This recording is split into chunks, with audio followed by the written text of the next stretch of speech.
Hey guys, welcome to my channel సరదాగా కాసేపు. ఈరోజు మనం వాక్కాయ పికిల్ ఎలా పెట్టుకోవాలో చూద్దాం. పుల్ల పుల్లగా కారం కారంగా చాలా బాగుంటుంది. వేడి వేడి అన్నంలో కొంచెం నెయ్యి వేసుకుని పికిల్ వేసుకుని తింటే చాలా బాగుంటుంది. Let's start. వాక్కాయని కట్ చేసుకుని దాంట్లో ఉన్న గింజలను తీసుకుని దాన్ని ఇంకో 2 పీసెస్గా చేసుకోండి.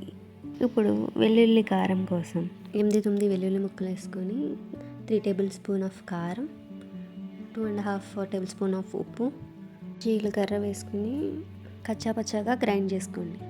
కట్ చేసిన వాక్కాయ ముక్కల్ని ఒక బౌల్లోకి తీసుకొని గ్రైండ్ చేసుకున్న వెల్లుల్లి మిక్చర్ని మిక్స్ చేసుకోండి.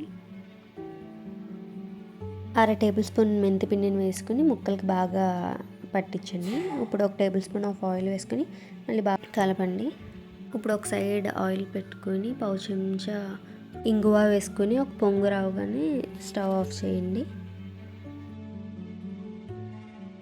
వాక్కాయ ముక్కల మీద ఆయిల్ వేసుకోండి. బాగా మిక్స్ చేసుకున్న తర్వాత పూర్తిగా చల్లారిన తర్వాత మాత్రమే ఎయిర్ టైట్ జార్ కంటైనర్లో దీన్ని స్టోర్ చేసుకోండి.